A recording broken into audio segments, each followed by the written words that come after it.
श्री शिवाय नमस्तु। लोग आस्था चैनल पर कथा सुन रहे हैं, जितने फेसबुक यूट्यूब पर कथा सुन रहे हैं, उन सब से निवेदन है कि दिल से सुन। जो रोज मंदिर जाते हैं, रोज शिवालय जाते हैं, शंकर के मंदिर जाते हैं, तो भी बाद में कहते हैं कि गुरुजी भगवान ने तो हमारी सुनी ही नहीं, शिव जी ने तो हमारी सुनी ही नहीं। उसका कारण केवल एक है। उसका कारण है कि आपका तन तो मंदिर तक जा रहा है, शरीर तो मंदिर तक जा रहा है, पर आपका मन मंदिर तक नहीं पहुंच पा रहा, शंकर तक नहीं पहुंच पा रहा। शिव महापुराण की कथा कहती है कि सती मैया का जब शरीर, माता सती का जब शरीर दक्ष प्रजापति के यज्ञ में जल रहा था,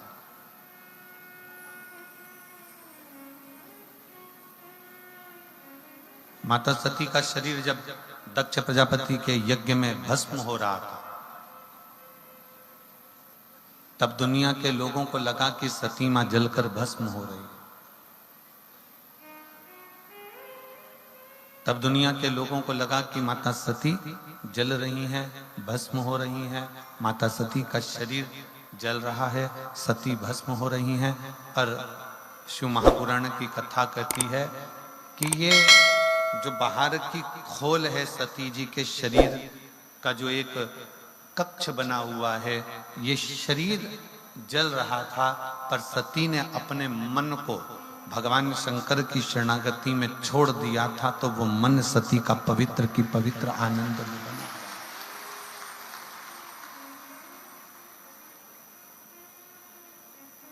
शरीर तो जला, पर मन शिव में लगा रहा, भगवान शंकर की शरणागति में लगा रहा। भगवान शिव की शरणागति में वो मन रमा। कई लोग हैं संसार में, और गोपाल जी, ना कोई पृथ्वी पर कोई बैंक में अकाउंट है, ना पृथ्वी पर कोई झोपड़ा है, ना पृथ्वी पर कोई मकान है, और ना पृथ्वी पर कोई घर है, ना आश्रम है, और 24 घंटे भ्रमण पर रहते हैं।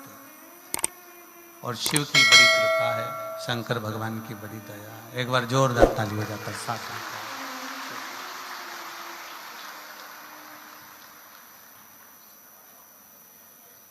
शिव कृपा से, भगवान शंकर की करुणा और उनकी उदारता,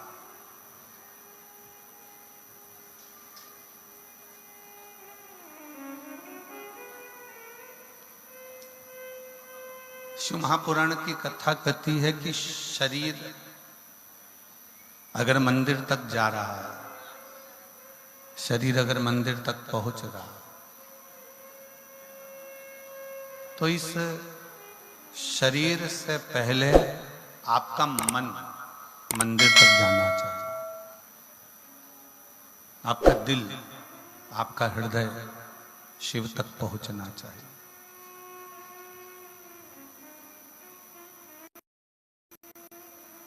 दुनिया में कई लोग ऐसे हैं कि वो मंदिर तो जा रहे हैं, शिवालय तक भी पहुंच रहे हैं, शंकर भगवान को एक लोटा जल भी समर्पित कर रहे हैं, शंकर भगवान का गुणगान भी कर रहे हैं, शिव तत्व को धारण भी कर रहे हैं, पर उनका चित्त, उनका मन मंदिर तक नहीं पहुंचता, शिव तक नहीं पहुंचता।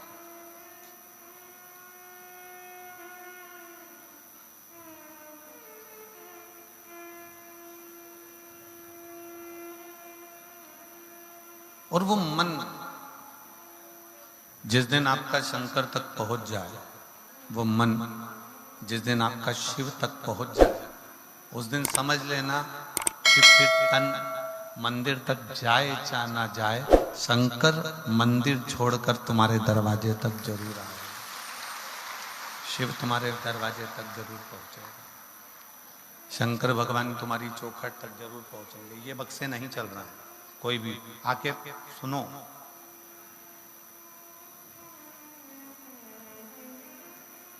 भगवान शिव भगवान शंकर, भगवान ओगड़दानी, त्रिकालदर्शी, कैलाशी, अविनाशी शंकर फिर आपके दरवाजे तक जरूर आते हैं। सती मैया ने अपने मन को शिव तक भेज दिया था, शंकर भगवान को।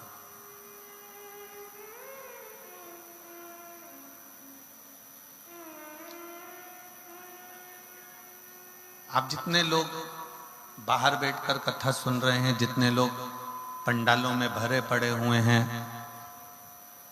आज तो हम आ रहे थे तो हम देख रहे थे कि रोड पे भी लोग बैठे हुए हैं।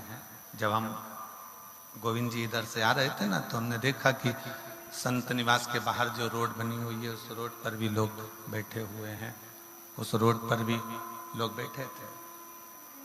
आप जहां बैठे हो, आप जिस जगह पर बैठे हो, यदि आपका मन, आपका चित्त शिव में लगा हुआ है, तो ये मानकर चलो कि शंकर एक ना एक दिन तुम्हारे घर तक जरूर पहुंचेंगे और तुम्हारे ऊपर कृपा जरूर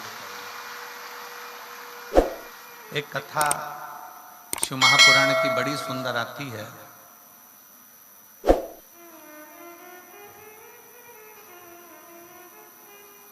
कि मनु शत्रुपा के दो पुत्र हुए, उत्तानपाद और प्रियव्रत।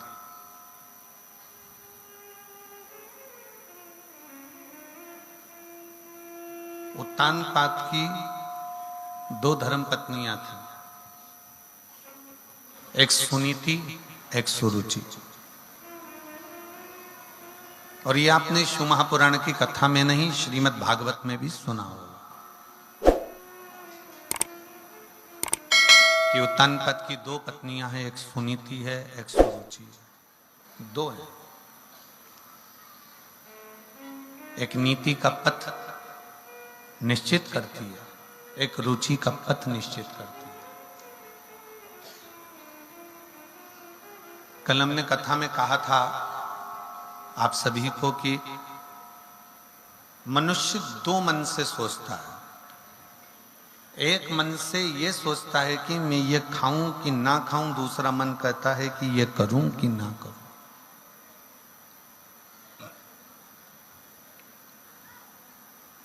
और प्रत्येक संसार के जो मानव हैं, प्रत्येक मनुष्य की जो देह है उसमें दो मन चलते ही, दो मन चलते हैं उसमें। अब उत्तानपाद की दो धर्म पत्नी है, एक सुनीति है, एक सुरुचि। एक नीति का पथ निश्चित कर रही है, दूसरी रुचि का पथ निश्चित कर रही है। और नीति जो होती है ना, वो एक ना एक दिन आपको अपने लक्ष्य तक पहुंचा देती है। सुनीति जो होती है वो अपने लक्ष्य तक आपको भेज देती है, पर सुरुचि आपको लक्ष्य तक नहीं भेजेगी। सुरुचि आपको अपने पथ से, अपने मार्ग से हटाने का प्रयास करती है। आपको अपने पथ से हटाने का प्रयास करती है, अपने मार्ग से हटाने का प्रयास करती है।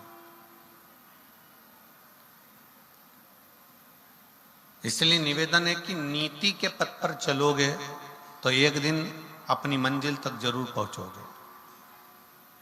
पर यदि हम आज के जमाने के फैशन में, आज के जमाने की रुचियों में, आज के जमाने के जो रहो, हम बिल्कुल मना नहीं करते कि आज के जमाने में मत रहो। तुम जो पहनना चाहे, अपने वस्त्र, अपने आभूषण, अपने रतन, अपने माणिक, अपने मोती, अपना अंबारियां, अपना घर, अपना बंगला, अपनी जायदाद, अपनी दुकान, अपना व्यापार, जिस लेवल तक आप पहुंचाना चाहते हो उस लेवल तक पहुंचो। हम आपको मना नहीं करेंगे। आज के युग के फैशन से भी रहना है तो रहो, हम मना नहीं करेंगे। पर इतना याद रखना कि उस फैशन में रहने के चक्कर में कहीं अपने घर का संस्कार समाप्त ना हो जाए, बस इतना ध्यान। खूब फैशन में रहो, खूब अच्छे से रहो, तुम्हारी मर्जी पड़े तो खजूर वाली चोटी बनाओ, तुम्हारी मर्जी पड़े जैसा तुम रह सकते हो वैसे, खूब अच्छे से। बार बार मनुष्य का जन्म तो मिलेगा नहीं, अरे बोलो तो जम के, बार बार मिलने वाला नहीं है।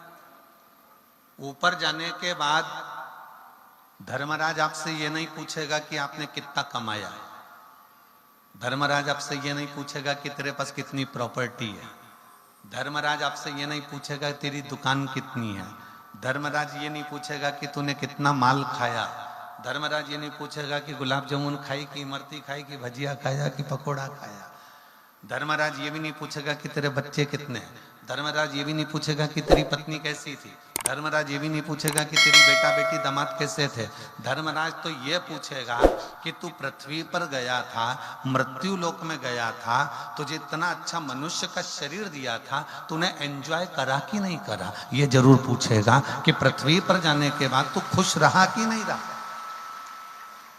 इतना अच्छा शरीर मिलने के बाद भी अगर तुम दुख रो रो के अरे मेरे बेटे का जॉब नहीं लगा, अरे मेरी बेटी का ऐसा हो गया, मेरे परिवार में ऐसा हो गया, देवर ऐसा हो गया, जेठ ऐसा हो गया, पत्नी ऐसी हो गई, पति ऐसा हो गया, बच्चे ऐसा हो गए, पूरी जिंदगी रोते रोते रोते रोते निकाल दिया, तो भगवान भी कहेगा इतना अच्छा शरीर दिया था और तूने पूरे शरीर को बर्बाद कर दिया रोते रोते। इतना अच्छा तेरे को चेहरा दिया था, इतना अच्छा तेरा स्वरूप दिया था, तेरे को घर दिया था, अगर तू इस शरीर को सही तरह से भगवत भजन करते हुए फुल आनंद के साथ, पूरी खुशी के साथ अगर इस शरीर का प्रयोग करता तो तेरा जीवन सार्थक हो जाता। क्यों? हमने जो शरीर मिला है ये परमात्मा की कृपा से मिला, उसकी दया से मिला। ये शरीर उस परमात्मा ने बड़े सोच समझ कर दिया, बड़ी करुणा के साथ, बड़ी दया के साथ, बड़ी कृपा के साथ दिया। इसका प्रयोग, इसका सदुपयोग आप कैसे करना चाहेंगे ये आपके ऊपर निर्भर करता है, आपके ऊपर निर्भर करना।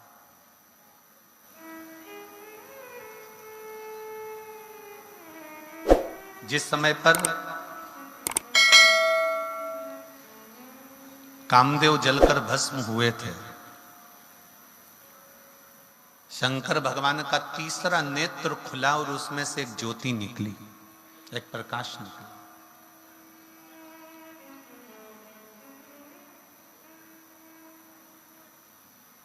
शिव जी का तीसरा नेत्र खुला और उसमें से एक ज्योति निकली और वो ज्योति से कामदेव जलकर भस्म हो गए।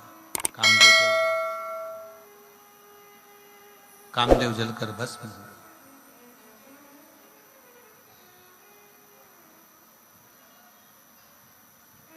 वो ज्योति वापिस शिव के नेत्र से शिव में समा गई, वापिस पुनः।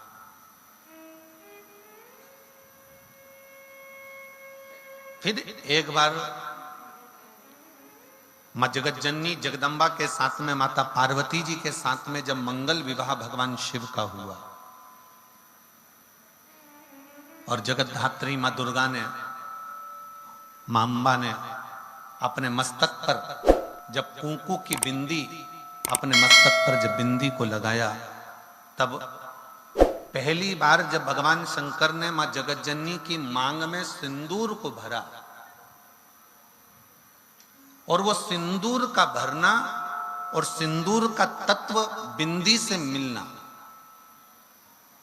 अब इधर हरियाणा का तो हमको नहीं मालूम है यहाँ का व्यवहार, और परंतु इतना जरूर हम जानते हैं कि चाहे हरियाणा हो, चाहे राजस्थान हो, चाहे पंजाब हो, चाहे कहीं पर भी हो, शादी के समय पर पति जब पत्नी की मांग भरता है तो सिंदूर इतना भरता है कि वो नाक पर गिरता है, नासिका पर गिरता है। आवाज सेट नहीं हुई है, बाहर की आवाज रिटर्न होकर आ रही है, अंदर के बक्से बंद पड़े हुए हैं, आकर जरा सेट करिए और समझिए उसको।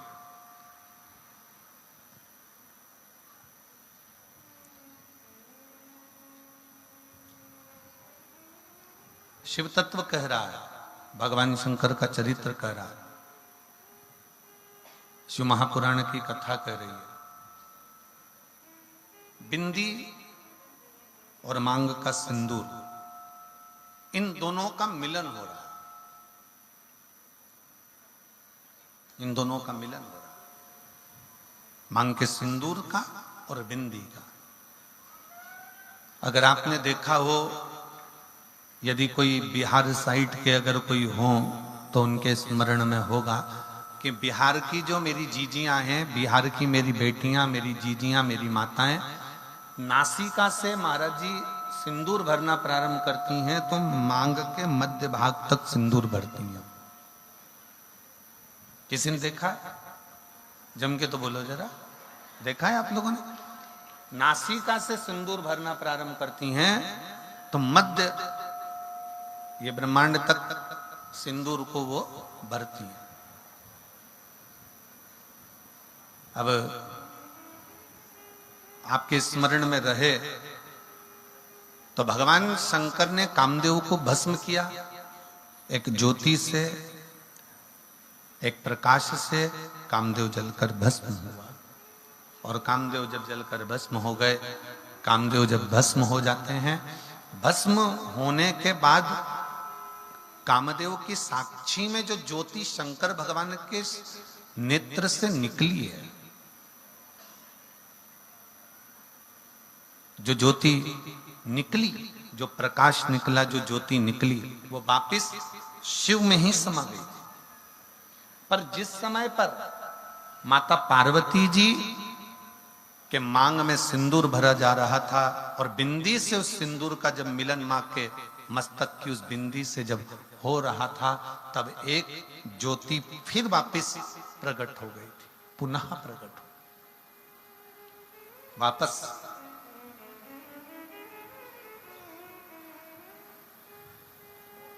फिर ज्योति वापस जगत जननी जगदम्बा की मूल बिंदी में समाहित हो गई पुनः।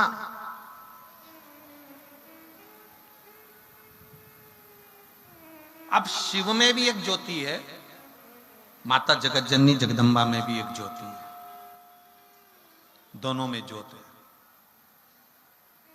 इसलिए मां जगत जननी जगदम्बा को ज्योता वाली कहते हैं और शिव जी को ज्योतिर्लिंग कहते हैं, दोनों का समावेश।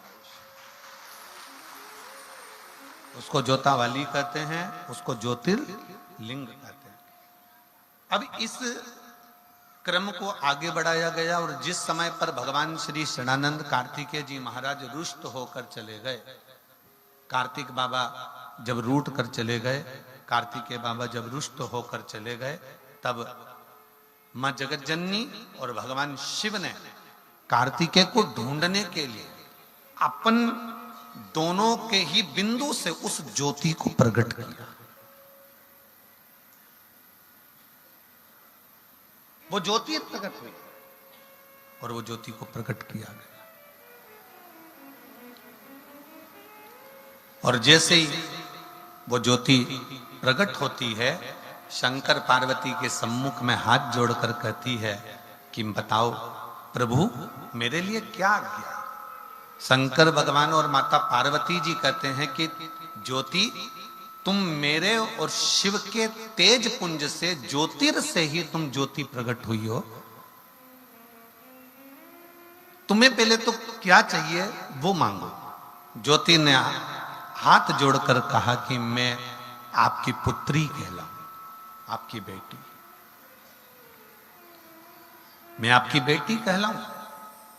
और दूसरा, मां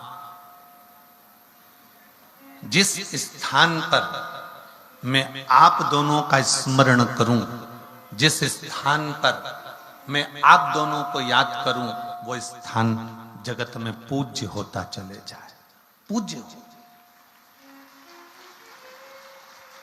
शिव जी ने वर दे दिया, मां जगत जननी जगदम्बा ने, माता पार्वती जी ने वर दे दिया। शंकर भगवान और पार्वती मैया ने कहा पर एक निवेदन हमारा है कि हमने आपको प्रकट इसलिए करा है कि आप षडानंद कार्तिकेय जी को ढूंढ कर लेकर आओ कि कार्तिकेय है कहां। आप जाओ कार्तिकेय बाबा को ढूंढने के लिए, षडानंद कार्तिकेय को ढूंढने के लिए जाइए, पहुंचो यहां से। चलिए माँ ज्योति स्त्री का रूप लेकर बड़ा सुंदर स्वरूप बनाकर जब चली, उनको लगा कि ऐसे कार्तिक के बाबा मिलने वाले नहीं है, मेरी सामर्थ्यता नहीं है।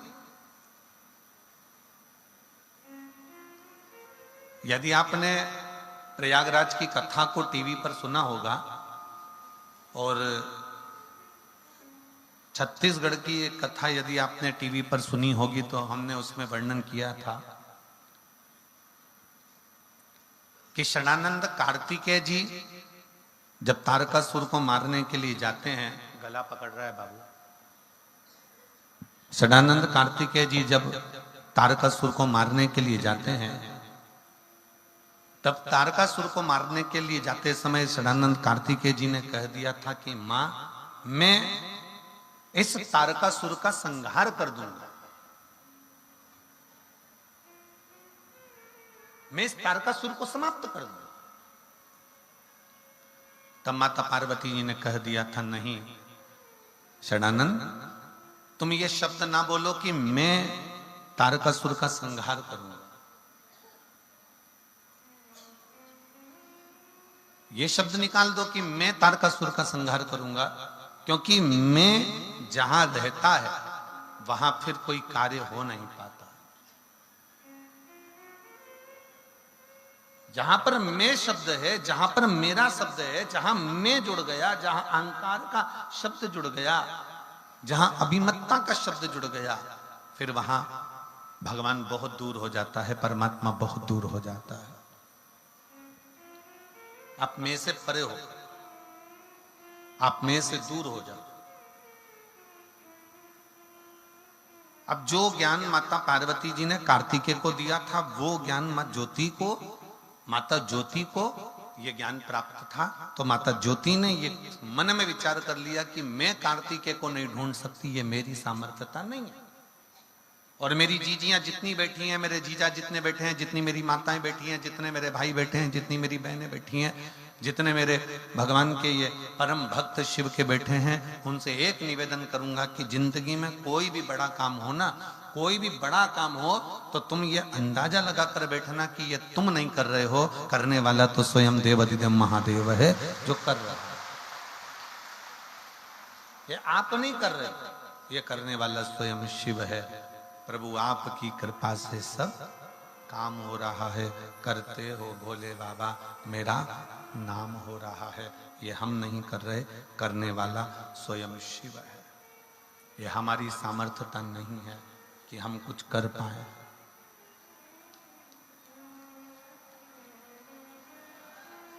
ये हमारी सामर्थ्यता नहीं है कि हम कुछ कर सकें। ये हमारी सामर्थ्यता नहीं है कि हम कुछ कर सकेंगे। शिव पर आश्रित होकर, भगवान शंकर के प्रति समर्पित होकर आप ये भाव प्रकट करें कि आप कुछ नहीं कर रहे हैं, करने वाला तो मेरा शिव है। और प्रभु आपकी कृपा से सब काम हो रहा है। एक जनी इधर आओ, पहले इधर आओ।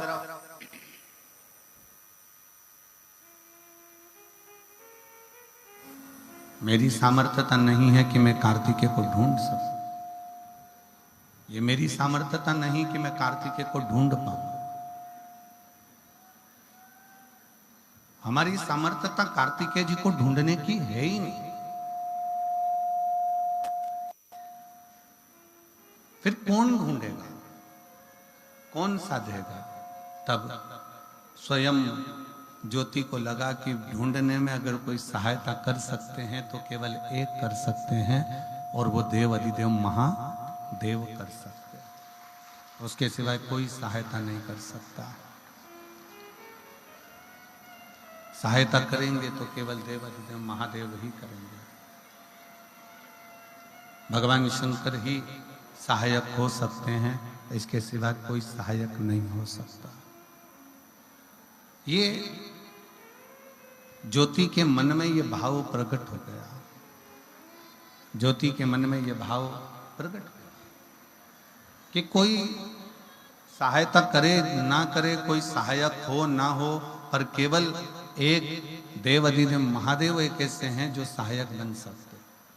और जो शिव महापुराण की कथा कर रही है, जो ज्योति ने ये विचार करा कि सहायक केवल देवाधिदेव महादेव हो सकते हैं, शंकर केवल सहायक हो सकते हैं, ये विचार अपने अंदर भी प्रकट करो। ये विचार अपने अंदर भी प्रकट करिए कि आप स्वयं कुछ नहीं, अगर करेंगे तो स्वयं देवाधिदेव महादेव स्वयं सहायक बनकर कार्य कर सकते, स्वयं देवाधिदेव महादेव। और शंभु शरणे पड़ी मांगू घड़ी रे घड़ी, दुख काटो दया करीन दर्शन हो। शंभु शरणे पड़ी मांगू घड़ी रे घड़ी, दुख काटो दया करीन दर्शन आपो, दया करीन दर्शन। शिव कथा कर रही है, शिव ही सब कुछ कर सकते हैं, ये अपने अंदर एक भाव प्रकट कर लीजिए, अपने अंदर ये भाव को प्रकट करो। हम तो यहां तक कहेंगे, सुबह जब दुकान खोलो, सुबह जब फैक्ट्री पर जाओ, दुकान खोलो, या किसी कार्य के लिए आप जा रहे हो, या किसी कार्य को करने के लिए जा रहे हो, या किसी कार्य के लिए आप पहुंच रहे हो, तो सबसे पहला काम करा करो कि शंकर भगवान से घर से निकलते समय शिव जी से प्रार्थना कर कर जाया करो कि आपकी दुकान पर आप चलिए और उस दुकान को चलाइए और बैठकर सेठ के रूप में कार्य करिए।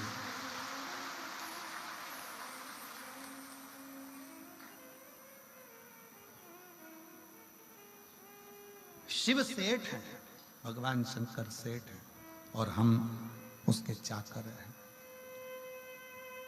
हम उसको कहें कि आप चलो, आप संभालो, आप चलिए, आप संभालिए, आपकी दुकान है, आपकी फैक्ट्री है, आपका घर है।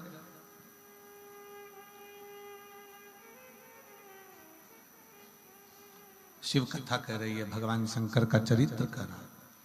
ज्योति के मन में ये भाव प्रकट हो गया कि ये कार्तिकेय जी को मैं नहीं ढूंढ सकती, मेरी सामर्थ्यता नहीं है कि मैं कार्तिकेय बाबा को ढूंढ सकूं।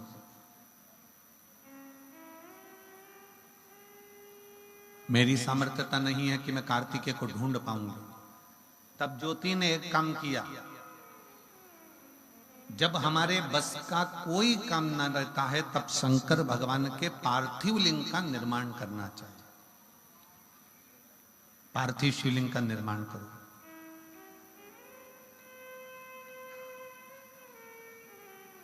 जब कोई रास्ता ना सूझे, जब कोई मार्ग ना सूझे, जब कोई पथ ना मिल पाए, तब फिर पार्थिव लिंग का निर्माण।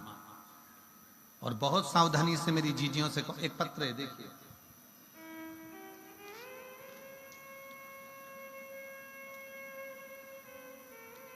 मेरा नाम पूजा है, मैं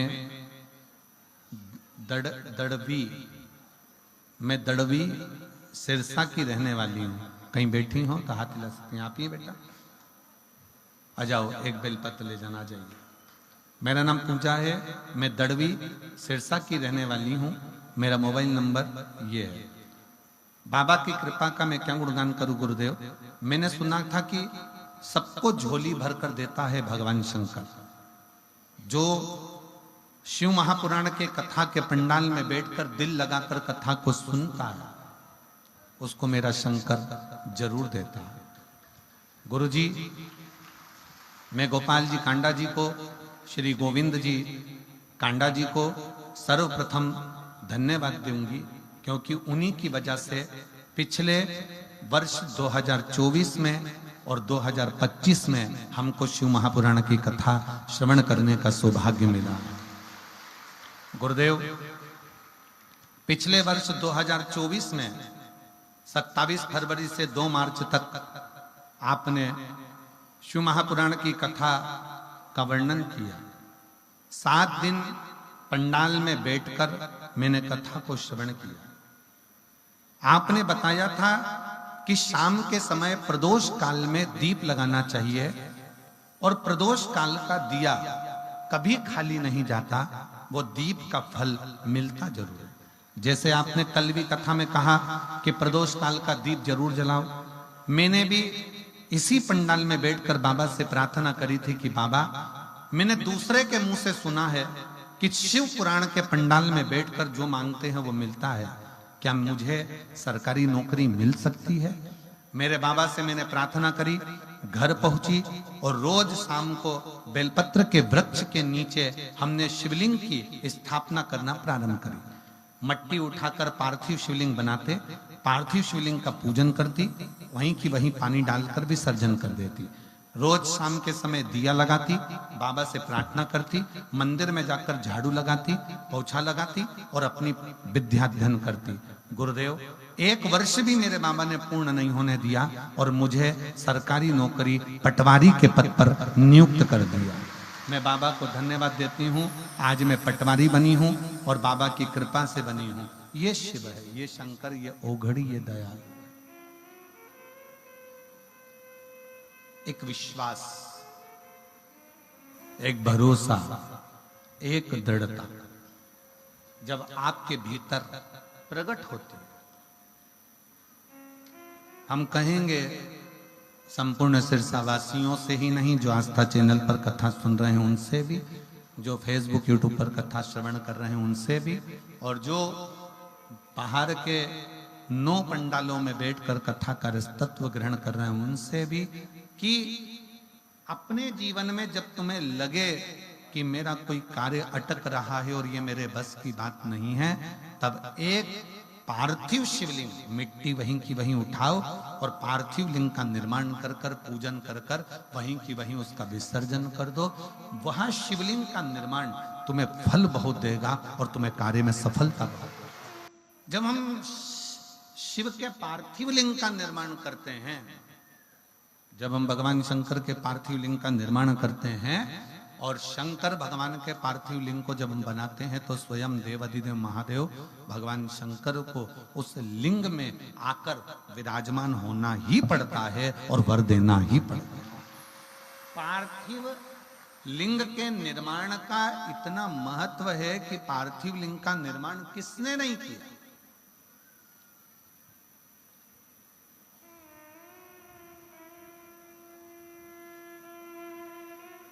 महाराज जी, राम जी भी अयोध्या से लंका तक गए महाराज जी, तो प्रत्येक स्थान पर उन्होंने पार्थिव लिंग का निर्माण किया।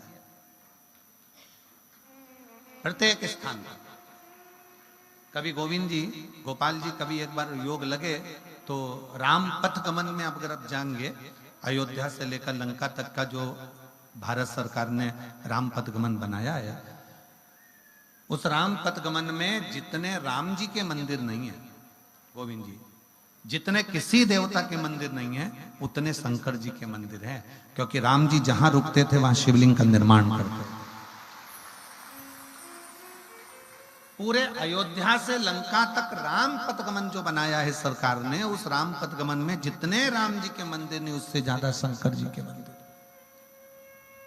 सबसे ज्यादा शिव जी के मंदिर हैं, क्योंकि राम जी जहां रहते थे वहां रात्रि विश्राम करके दूसरे दिन शंकर जी की स्थापना कर कर, पार्थिव लिंग का पूजन कर कर, फिर वहां से आगे बढ़ते।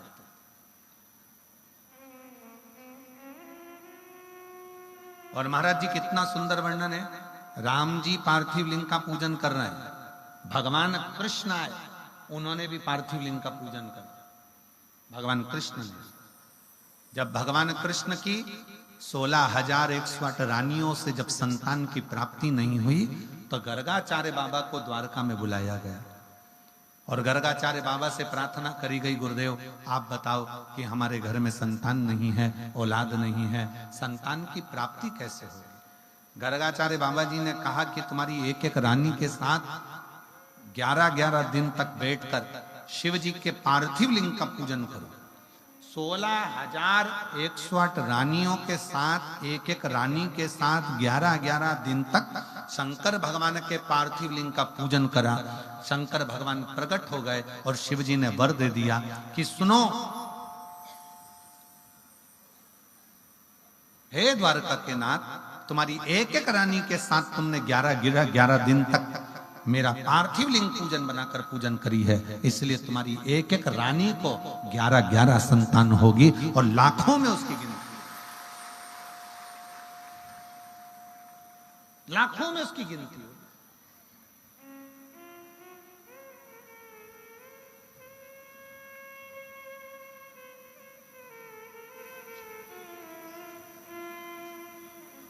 अब इतनी बड़ी द्वारका में 16,108 रानियों से 11-11 बच्चों ने जन्म लिया। 10 लड़का और 1 लड़की प्रत्येक रानी के थे महाराज जी। प्रत्येक रानी के 10 लड़के और 1 लड़की थे।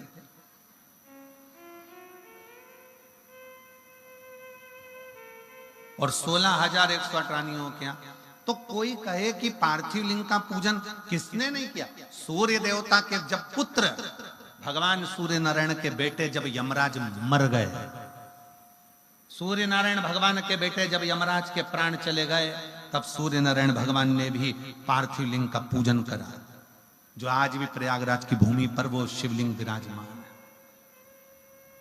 चंद्रदेव को काया का रोग हो गया, दक्ष प्रजापति ने श्राप दे दिया तेरी काया खराब होगी।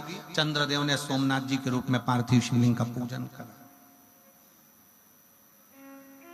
कोई एक भगवान विष्णु जी के पास में से भगवान नारायण के यहां से जब लक्ष्मी जी ने भगवान नारायण को श्राप दे दिया, लक्ष्मी जी श्रृंगार करी थी और भगवान विष्णु हंस दिए। जैसे ही भगवान नारायण हंसे, लक्ष्मी जी को क्रोध आ गया कि आप मेरा सुंदर स्वरूप देखकर, मुझे देखकर घोड़े की तरह हंसे हो। मैं तुम्हें श्राप देती हूं नारायण, तुम्हारा सिर कटेगा और तुम्हें घोड़े का मुंह लगेगा। भगवान विष्णु को हयग्रीव अवतार लेना पड़ा, घोड़े का मुंह लगा है भगवान नारायण का। तब भगवान नारायण ने भी पार्थिव शिवलिंग का पूजन किया। ब्रह्मा जी जब माता का श्राप, सावित्री जी का श्राप जब ब्रह्मा जी को लग गया कि पूरे ब्रह्मांड में, पूरी पृथ्वी पर तुम्हारा कहीं मंदिर नहीं होगा, जब श्राप लगा, तब भगवान ब्रह्मदेव ने भी शंकर के पार्थिव लिंग का पूजन किया।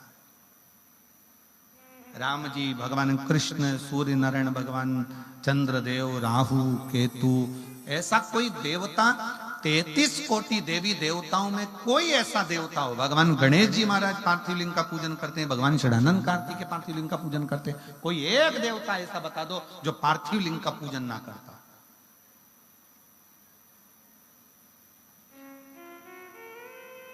पार्थिव लिंग का पूजन का फल बहुत है महाराज, बहुत फल है।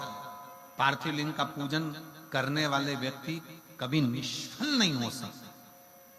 और हम तो निवेदन करेंगे, जरूरी नहीं कि मिट्टी लेके घर के अंदर आओ, थाली में शिवलिंग बनाओ, तब जाकर तुम पूजन करोगे। तुम तो पूजन का चोपड़ा, क्या बोलते हैं यहाँ पर, पूजन का डब्बा, चोपड़ा क्या बोलते हैं, पूजन का डब्बा जिसमें तुम्हारा पूजन का सामान रखा रहता है, उसको लेकर तुम अपने घर के बाहर छोटा सा जो गमला हो, जो भी गमला हो तुम्हारे यहाँ, जिस चीज का गमला, उस गमले में ही तुमने वहीं पर मिट्टी को उठाकर, थोड़ा सा मिट्टी को उठाकर उसका शिवलिंग बना लिया, वहीं पर जलाधारी बना ली, वहीं पर बैठकर उसकी पूजन कर ली। पूजन कर कर वहीं पे 1 लोटा जल लेकर उसी का विसर्जन वहीं की वहीं कर दिया।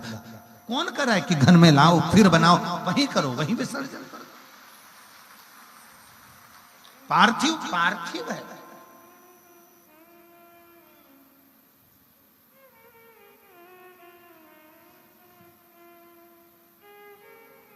साल में एक बार सावन के महीने में, सावन की शिवरात्रि पर हम भी ऑनलाइन सभी जगह पर शिवलिंग का निर्माण करवाते हैं। आप लोग करते हो उस समय पर? जम के तो बोलो जरा, कर करना चाहिए।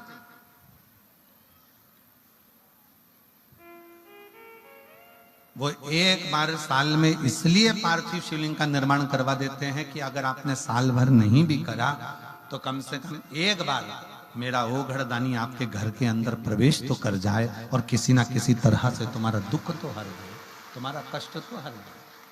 पार्थिव लिंग का प्रवेश तुम्हारे घर के अंदर करवा दे। पार्थिव शिव कथा कर रही है, भगवान शंकर का चरित्र कर रहा, ज्योति विचार कर रही है। ज्योति के मन में यह भाव प्रकट हो गया कि मैं शिवलिंग का मैं करूं तो करूं क्या, तो मैं शंकर भगवान को अग्रण्य लेकर चलती हूं। तो ज्योति ने यह विचार कर लिया कि अब षडानंद कार्तिकेय जी को अगर कोई ढूंढ सकता है तो स्वयं ओघड़दानी शिव ही ढूंढ सकता है, स्वयं शिव के सिवा कोई नहीं। और फिर निवेदा ने महाराज भगवान शंकर की जो शरणागति है, शिव जी की जो कथा है, शंकर भगवान का जो भजन है, शिव का जो मंत्र जाप है, शिव का जो स्मरण है, वो हमको बल देता ही है। एक पत्र है देखिए,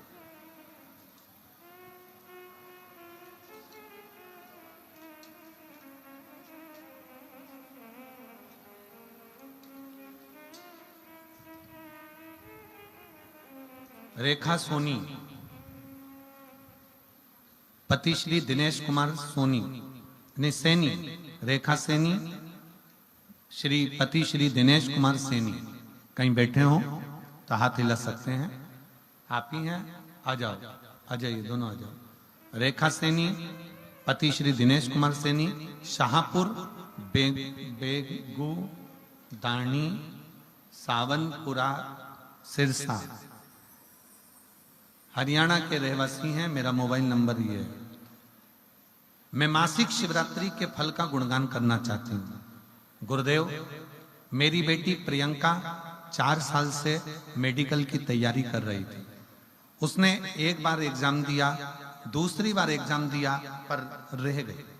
तब मैंने अपनी बेटी से कहा कि तू हर महीने शिवरात्रि पर पार्थिव शिवलिंग का निर्माण कराकर और पार्थिव लिंग का निर्माण कर कर उसका पूजन कराकर।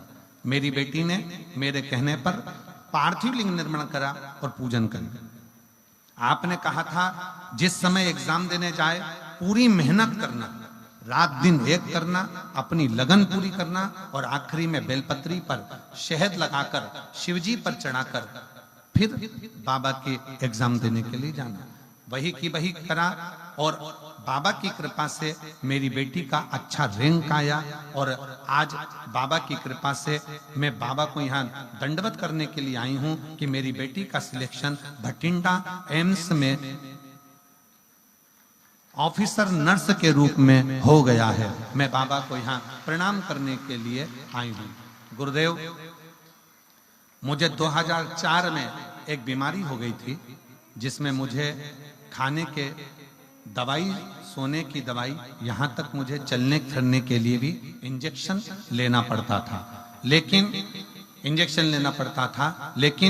जब से 2021 से हमने आपकी कथा सुनना प्रारंभ करी है, जो बीमारी 2004 से थी, हमने कथा श्रवण करना जब प्रारंभ करी और कुंदकेश्वर महादेव के नाम से शिवजी पे चढ़े हुए जल का आचमन करना प्रारंभ करा, आज बाबा की कृपा से जो दवाई में 2004 से खा रही थी, आज 2021 से मेरी दवाई गोली बंद हो गई है और मैं पूर्ण तरह से स्वस्थ हूं।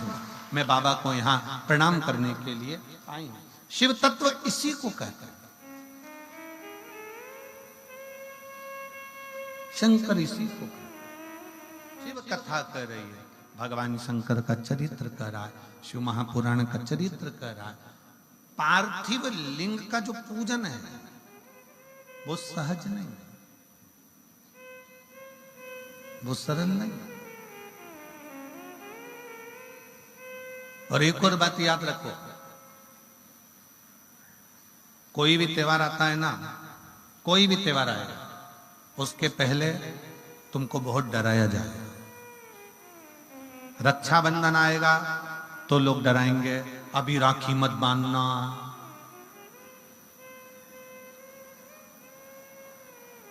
दीपावली आएगी तो पहले से न्यूज पे सोशल मीडिया पे चला दिया जाएगा, आज दिवाली मत करना, कल करना। और कल से पहले आज मर गए तो। एक सरल बात बताना है, ईमानदारी से विचार करना, जरा थोड़ा सोचिएगा। उसके पहले मर गए तो। शिव महापुराण की कथा तो कहती है कि रोज शंकर भगवान को जब एक लोटा जल चढ़ाओ और दिया लगाओ तो ये सोचो कि मेरे घर में रोज की दिवाली है, रोज की दिवाली।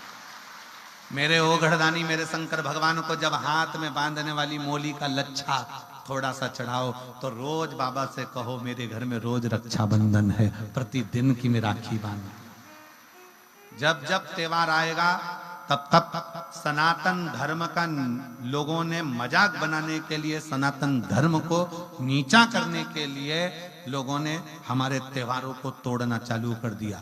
रक्षाबंधन आएगा डरा देंगे, भद्रा लगा है। रोज लगता तो कौन सा उखाड़ा कर लेता, तुमको मालूम ही नहीं पड़ पाता।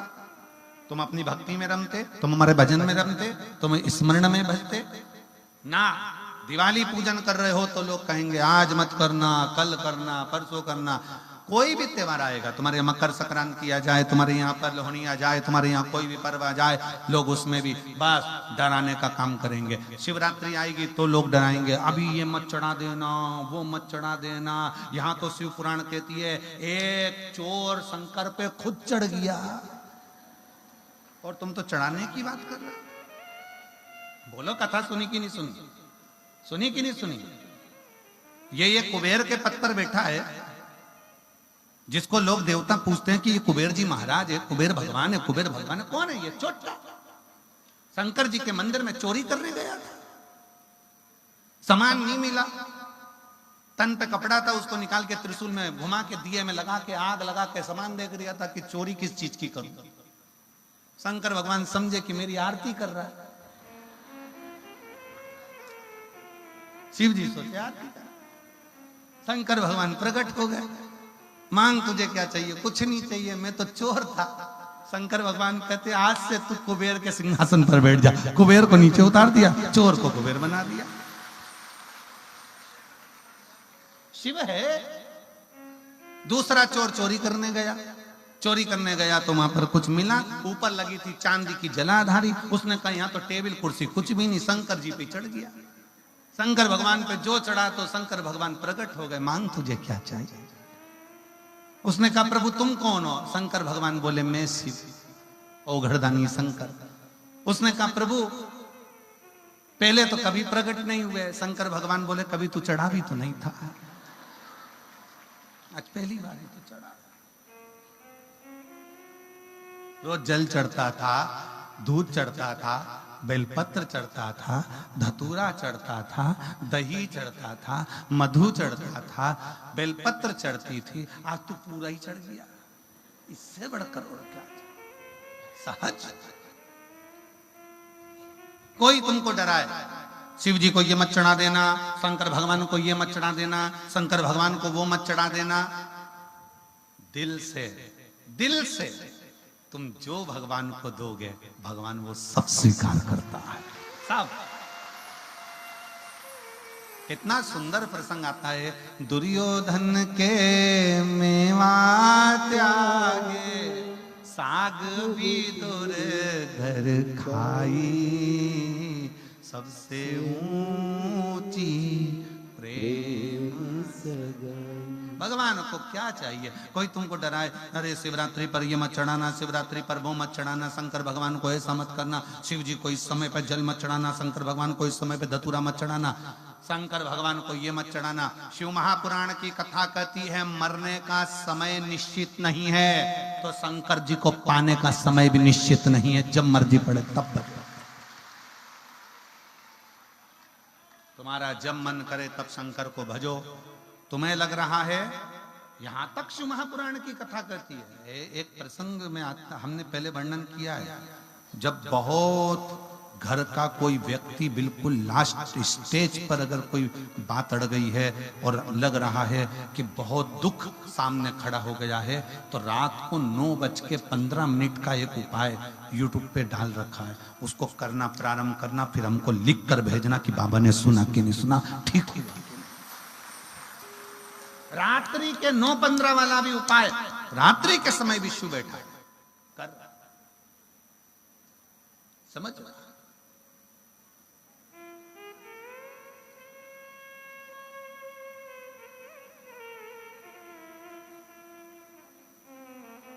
यहां जितनी बुजुर्ग माताएं बैठी हैं, 70-80 साल, 60 साल, 65 साल, 75, 80 वाली, और जितने मेरे बुजुर्ग पिता बैठे हैं 70, 75, 72, 65, 70, बच्चे घर में सोते हैं ना तो दरवाजा बंद कर कर सोते हैं, पर बुजुर्ग अपने घर का दरवाजा खोलकर, मेरे खुद का कमरा खुला होना चाहिए, कब बहू आवाज लगाए, कौन बेटा आवाज लगाए, कौन पोता पोती आवाज लगाए, घर की जो माँ होती है ना और घर का जो पिता होता है ना, वो दरवाजा बंद नहीं करता। सारे 33 कोटि देवताओं के मंदिर के दरवाजे बंद हो जाते हैं, पर केवल एक माँ दुर्गा और एक मेरा देव अधिदेव महादेव का दरवाजा कभी बंद नहीं। एक माँ जगत जननी जगदम्बा का दरवाजा कभी बंद नहीं होता। मंदिर को अगर बंद करा जाता है तो इसलिए करते हैं कि वहां सफाई करना हो तो बंद किया जाता है, नहीं तो माँ वैष्णो रानी का, ज्वाला देवी का, कांगड़ा वाली का, चिंतपूर्णी, मनसा, जितनी जितनी मेरी शक्ति पीठ जितनी देवी हैं, इनका दरवाजा केवल सफाई के लिए बंद होता है, नहीं तो 9 दिन नवरात्रि के माँ का दरवाजा 24 घंटे खुला रहता है कि मेरा लाडला आएगा। इसलिए आज भी नियम है, जिसके यहाँ पर माता रानी की ज्योत जलती है उसके घर का दरवाजा बंद, अर्थात जिस कक्ष में ज्योत जली उसका दरवाजा बंद नहीं होता। यहाँ पर नियम है कि नहीं हमको तो नहीं मालूम, पर हमारे यहाँ तो ऐसा नियम है कि ज्योत जली है तो लोग पीठ देकर भी नहीं जाते, मतलब कहीं घर छोड़ के नहीं जाते, घर में कोई ना कोई रहना जरूरी है, क्योंकि ज्योत लगी है माँ की, ज्योत लगी है माता की, तो घर के अंदर किसी का, यहाँ पर ऐसा नियम है कि नहीं हमें नहीं मालूम, पर हमारे उधर का नियम है। अगर माँ की ज्योत लगी है तो उस घर को खाली नहीं छोड़ा जाता, एक न एक जनी का होना जरूरी है, एक जनी मां रहे, एक जनी मां विराजमान।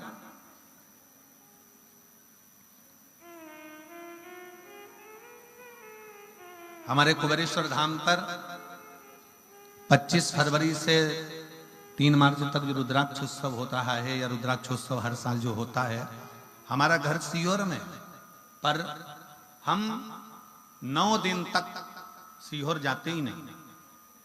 बाबा के धाम में रहना, बाबा के बिछोने पर, जमीन पर, बाबा के जैसे सब शिव भक्त आते हैं अपनी जमीन पर सोते हैं, भजन करते हैं, कंकर शंकर पूजन करते हैं, वैसा कि वैसा ही नियम हम भी 7 दिन 9 दिन तक धारण करते हैं, पहले दिन से लेकर बाद का 1 दिन तक। वहीं अपने कक्ष में भूमि का शयन, रहना, भजन, कंकर पूजन, स्मरण, संकीर्तन। और ये जो फुलवारी दिख रही है ये उसी कंकर शंकर पूजन की ही फुलवारी है, ये उसी की फुलवारी। और फिर निवेदन करूंगा, जिंदगी में अगर कभी योग लगे तो एक बार कुबेरेश्वर बाबा के धाम में आकर रुद्राक्ष महोत्सव पर एक बार झोली पसार कर, फैलाकर बोल कर दे, उसी का। क्यों घबरा? यहाँ एक महिला बैठी है जिसको रजस्वला धर्म बंद हो गया था, जिसका रजो धर्म बंद हो गया, और डॉक्टर ने कह दिया ये मां नहीं बन सकती कभी भी। जिसका रजो धर्म ही नहीं आएगा तो वो मां कैसे बन सकती है? 2 साल, 3 साल, 4 साल, 5 साल, 6 साल, 7 साल, 8 साल, 9 साल, 10 साल, 11 साल, 12 साल निकालती चली गई, 15 साल बच्चा नहीं हुआ, क्योंकि रजो धर्म ही नहीं आया। जब रजो धर्म नहीं आएगा तो बच्चा कैसे होगा? इलाज करा कर उसका पत्र है। पूनम शर्मा, मेरे पति का नाम संजय शर्मा, मैं सूर्यनगर हिसार की निवासी हूं, मेरा मोबाइल नंबर ये है। कहीं बैठी हो पूनम जी तो हाथ हिला सकते हैं, आप ही हैं? आ जाओ, बेलपत्र ले आ जाओ।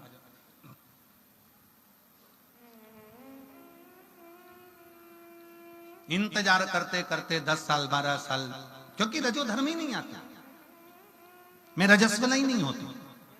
डॉक्टर ने कह दिया मां नहीं बन सकती, आस छोड़ दी, विश्वास छोड़ दिया। फिर 2023 में मेरी ननन और नंदोई मेरी बहन ने कहा टीवी पर शिव महापुराण की कथा आती है, वो सीहोर वाला महाराज कहता है तू सुन, हाथ जोड़कर आसन लगाकर टीवी के सामने बैठना, कथा सुनना। मैंने कथा सुनी, आपने जो बोला मैंने अपने पति को भी बताया कि सीहोर वाला महाराज कहते हैं कि शंकर के मंदिर में जाकर 1 लोटा जल चढ़ाओ, विनती करो। मेरे पति ने फिर पुनः वापस मेरा टेस्ट कराया, पर मेरा रजोधर्म ही नहीं आता था, तो बच्चा कहां से होगा। गुरुदेव अब करें तो करें क्या। डॉक्टर ने कह दिया तुम ये बार बार आना बंद करो, तुम चाहे IVF ही कराओगे तो भी तुम्हें बच्चा नहीं होगा, क्योंकि तुम्हारा रजस्वला धर्म नहीं है। हम दोनों पति पत्नी ने विचार कर लिया कि जब सीहोर वाला महाराज इतना छाती ठोक कर कहता है कि पंडाल में बैठकर कथा सुनी जाए तो बाबा देता जरूर है। अब एक काम करो, पंडाल में चलते हैं। हम लोग मथुरा के पास कोसी में कथा थी, हम कोसी कला में पंडाल में कथा सुनने के लिए पहुंच गए। पंडाल में रहते, वहां की मिट्टी को गर्भ पे लगा लेते, गर्भ पे लगाकर वापिस आ गए। और आने के बाद हमने दोनों ने मिलकर पशुपति व्रत प्रारंभ करा।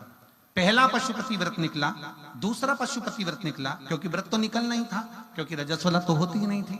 दूसरा पशुपति व्रत निकला और तीसरा व्रत जब आने वाला था उसके 1 दिन पहले मैं रजस्वला हो गई। तीसरे व्रत के 1 दिन पहले 12 साल बाद में रजस्वला हो गई।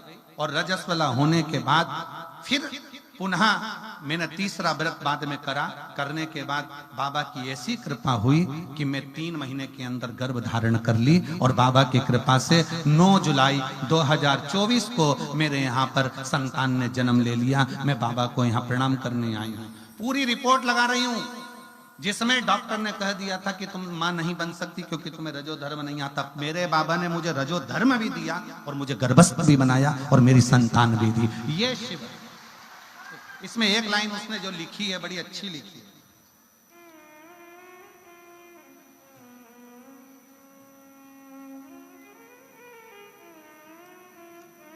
तेरह साल से हारी हुई, पत्र को जरा पढ़ेंगे तो आपको भी खुशी होगी।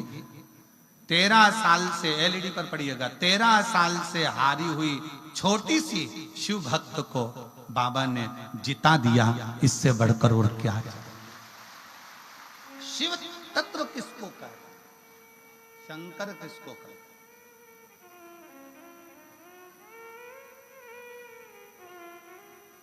हम फिर कहेंगे दुनिया के लोगों को भले ये शिव पुराण लगती हो कि तारा बाबा की कुटिया में जैसे बहुत कथाएं होती हैं वैसी ही कथा ये हो रही हो, तो इस गलत फहमी में मत रहना कि जो कथाएं होती आई हैं वैसी ये कथा नहीं है।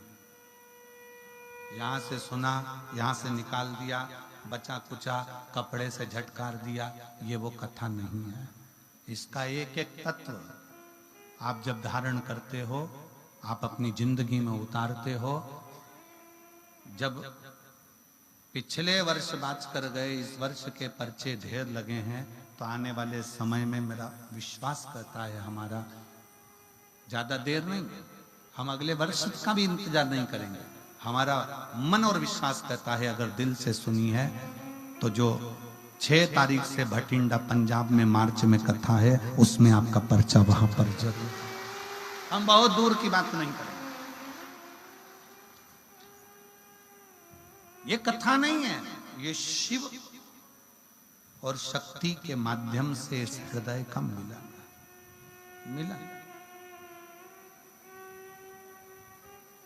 ये मन का मिलन, हृदय का मिलन। यहां शिव को कैसे पाया जाए और शंकर भगवान की कैसे भक्ति करी जाए, बस वही नहीं। शिव कथा कर रही है, भगवान शंकर का चरित्र कर रहा है, शिव पुराण कर रहा है। जब हमारा विश्वास दृढ़ होगा तो शिव तत्व क्यों ना मिलेगा। चोर को भी कुबेर बना देता है, वो मेरा शिव है, वो मेरा शंकर। कोई तुमसे कहे शिवरात्रि पर ये मत करना, शंकर जी की शिवरात्रि पर ये मत करना, शिव जी को ऐसे जल मत चढ़ाना, सुबह मत चढ़ाना, कि दोपहर में मत चढ़ाना, कि मत चढ़ाना, कि रात्रि को मत चढ़ाना, तुम्हारा मन पड़ जाए शिवरात्रि के दिन, तब शंकर को एक लोटा जल चढ़ाकर आना, शंकर स्वीकार करेंगे। जब तुम्हारा दिल, वो तुम्हारा पिता है, और पिता का कक्ष अपने पुत्र के लिए और अपनी बेटी के लिए खुला, पिता का कक्ष खुला अपने पुत्र और अपनी बेटी।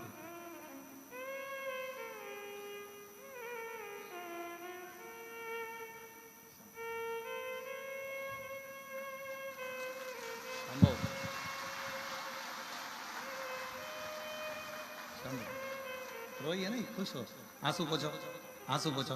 हाँ, अच्छे खुश होकर जाओ, तो बाबा ने दे दिया ना।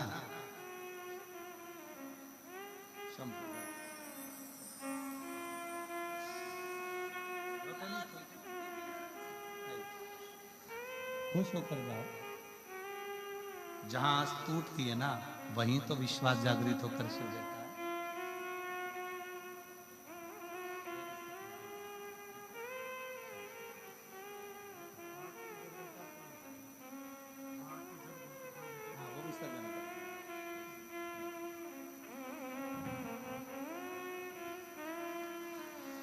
शिव शिव है, शंकर शंकर।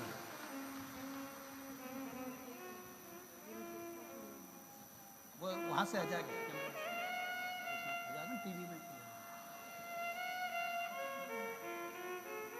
और शंभु शरणे पड़ी, मांगू घड़ी रे घड़ी, दुख काटो, दया करीन दर्शन आपो। ओ शंभु शरणे पड़ी, मांगू घड़ी रे घड़ी, दुख काटो, दया करीन दर्शन। विश्वास की पूर्णता रखिए।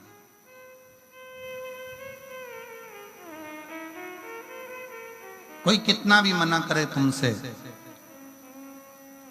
विरोध करने वाले विरोध करते रहते हैं। काली मिर्ची मत चढ़ाओ, तो ये मत चढ़ाओ, तो वो मत चढ़ाओ, तो वो मत चढ़ाओ। तुम्हारा दिल करे चढ़ाओ। शिव कौन? हमारा बाप, हमारा पिता।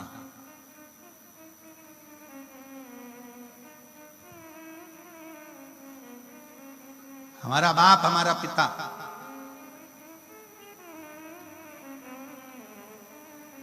उस पिता को सब मालूम है, उस बाप को सब मालूम है कि तुम कैसे हो, हम कैसे हैं, जगत कैसे हो।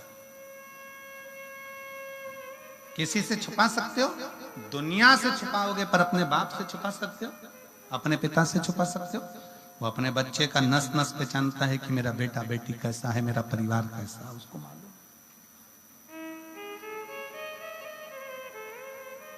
बहुत सारे, अभी शिवरात्रि चालू होगी ना, तुम सोशल मीडिया पे ढूंढोगे तो लोग कहेंगे ये मत चढ़ा देना, वो मत चढ़ा देना, ऐसा मत कर देना, वैसा मत कर देना।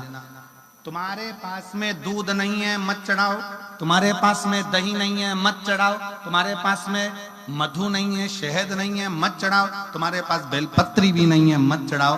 तुम्हारे पास में तुम्हारा दिल तो है, बाबा के मंदिर में जाकर वही समर्पित कर दो। उससे भी सुनिए, उससे भी सुनिए, तुम्हारा दिल, हृदय। और लगन तुमसे लगा बैठे जो होगा देखा जाएगा, तुम्हें अपना बना बैठे जो होगा देखा जाएगा।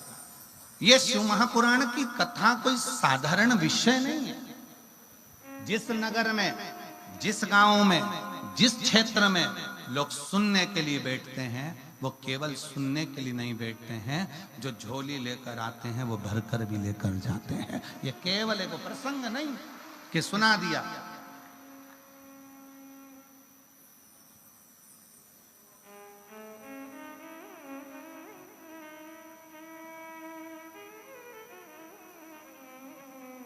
हमारे धैर्य जी कांडा परसों हमको जब बाबा जी की कुटिया में दर्शन कराने ले जा रहे थे तो एक प्रश्न कर रहे थे और धैर्य ने प्रश्न किया, बच्चों के ऐसे संस्कार होना चाहिए कि व्यर्थ की बात नहीं करी उसने प्रश्न भी शिव से जोड़ा हुआ किया। ये बच्चों के संस्कार मालूम पड़ते हैं कि बच्चों में माता पिता के संस्कार है, कोई व्यर्थ की बात नहीं। धैर्य ने प्रश्न किया, क्यों गुरुजी? शिव महापुराण 7 दिन में पूरी तो नहीं हो पाती होगी, क्योंकि आपकी कथा में बहुत सारे प्रसंग आते हैं, बहुत सारी बातें आती हैं, बहुत सारे उपाय आते हैं, बहुत सारी चीजें आती हैं, पूर्ण तो नहीं होती होगी। हमने धैर्य से कहा, धैर्य पंडित प्रदीप मिश्रा जैसे ना जाने कितने जन्म ले लेकर चले गए, आज तक शिव पुराण पूरी नहीं कर पाए, तो ये प्रदीप मिश्रा की सामर्थ्यता क्या है? ये हमारी सामर्थ्यता नहीं कि इस पुराण को हम पूरी कर दें। कितने शिव भक्त जन्म ले लेकर चले गए, वो शंकर को नहीं समझ पाए कि शिव के डमरू में, शिव के त्रिशूल में शंकर भगवान की राख के एक कण के बराबर भी हम शंकर का गुणगान नहीं कर सकते। एक कोई ये विचार ना करे कि हम शिव को भजते हैं। बहुत बहुत धैर्य, आपको बहुत साधुता, अच्छे प्रश्न के लिए और जनमानस में अच्छी प्रेरणा देने के लिए।